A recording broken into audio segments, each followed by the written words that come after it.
নমস্কার বন্ধুরা, আবার একটা নতুন ভিডিও নিয়ে চলে এলাম।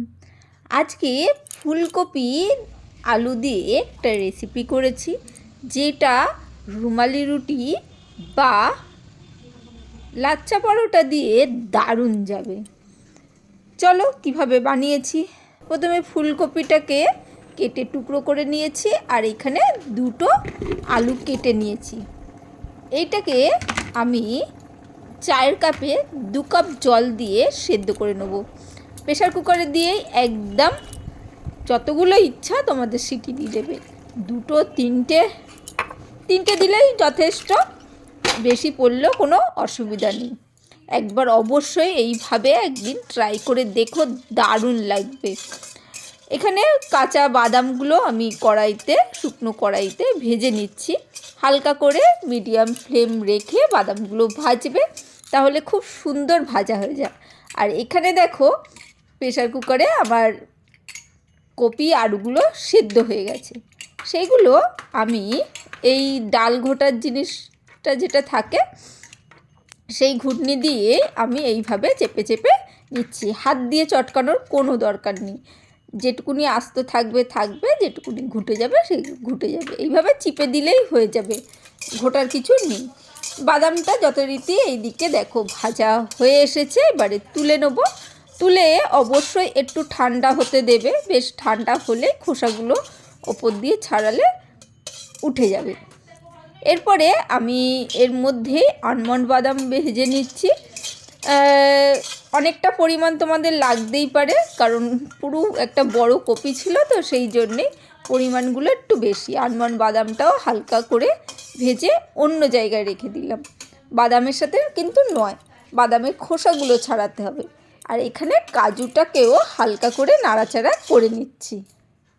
এখানে কড়াইতে ওই 1 চামচ মতন তেল দিয়েছি। এখানে দারচিনি দিয়ে দিচ্ছি, আর কয়েকটা লবঙ্গ দিয়ে দেবো, আর ছোটো এলাচ দিয়ে দেবো। অবশ্যই ফাটিয়ে দেবো, যেহেতু গরম মশলা একসাথে আসে, গোটা গরম মশলা, সেই জন্যে বের করতে একটু অসুবিধা হচ্ছে। সব দেখে দেখে বের করছি। আর গ্যাসের ফ্লেমটা অবশ্যই লো রেখে আমি এটাকে ভাজলাম। দারচিনি দেওয়ার পর লবঙ্গ দেওয়ার পর লবঙ্গগুলো পাচ্ছিলাম না, তাই লবঙ্গটা পরে দিলাম কয়েকটা।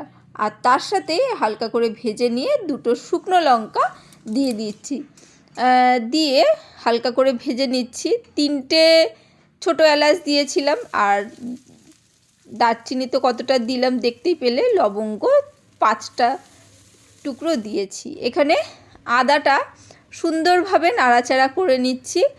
আর এটা নিরামিষ তরকারি, নিরামিষ দিনে অবশ্যই ট্রাই করে দেখতে পারো। এখানে কাশ্মীরি লঙ্কার গুঁড়ো দিয়ে দিচ্ছি, আর হলুদ গুঁড়ো দিয়ে দিচ্ছি। দেখো যাতে কি দারুণ রং এসেছে।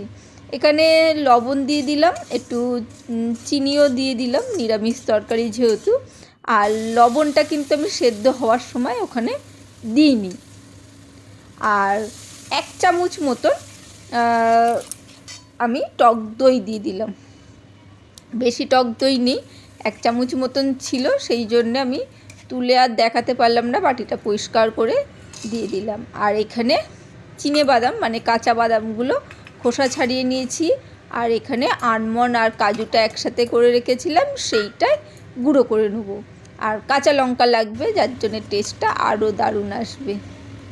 হালকা করে জল দিয়ে আমি দইটাকে কষাচ্ছিলাম, তার মধ্যে আমি এই বাদামের গুঁড়োগুলো দিয়ে দিলাম। মিক্সিতে যেরকম গুঁড়ো হবে সেই রকমই গুঁড়ো দিয়ে দেবে। আর যথারীতি দেওয়ার পরেই দেখতেই পারবে যেটুকুনি জল ছিল সেইটুকুনি জল কিন্তু মানে টেনে গেছে। সেহেতু এই সময় গ্যাসের ফ্লেমটা লো রেখে দেবে, রেখে নাড়াচাড়া করে এখানে কপি আলু যেটা সেদ্ধ ছিল সেইটা দিয়ে দিচ্ছি। হ্যাঁ, তোমরা বলতেই পারো এটা কি আস্ত করলে হবে না?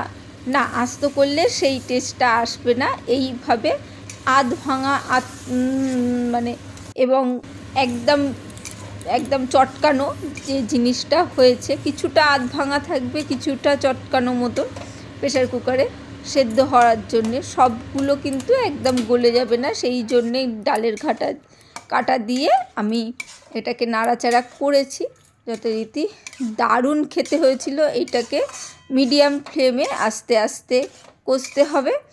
সেদ্ধ করা হয়েছে যেহেতু কপি আলু, তার গন্ধটা থাকবে না। আর এই মশলার জন্যে দারুণ, মানে এর ভেতরে দারুণ একটা স্বাদ এসে যাবে। এখানে কিছুটা কিচমিচ দিয়ে দিলাম বেশ সুন্দরভাবে। আস্ত কিচমিচগুলো কোনো কাটাকুটি করিনি, মানে টুকরো করিনি। ভালো করে নাড়াচাড়া করে কপির যে গন্ধটা আছে সেইটা চলে যাবে এর সাথে নাড়াচাড়া করতে করতে। 2 থেকে 3 মিনিট নাড়াচাড়া করার পর এখানে কাসুরি মেথি যেটা পাওয়া যায় সেইটাই হালকা করে ভেজে, খুব সামান্য, দেখতেই পেলে খুব বেশি নয়, সামান্য হাত দিয়ে গুঁড়ো করে দিয়ে দিলাম। অবশ্যই ট্রাই করে দেখবে, দুর্দান্ত হয়। এবারে লাচ্চা পরোটা বা রুমালি রুটি এলে অবশ্যই এটা ট্রাই করো। আজকের জন্য বাই।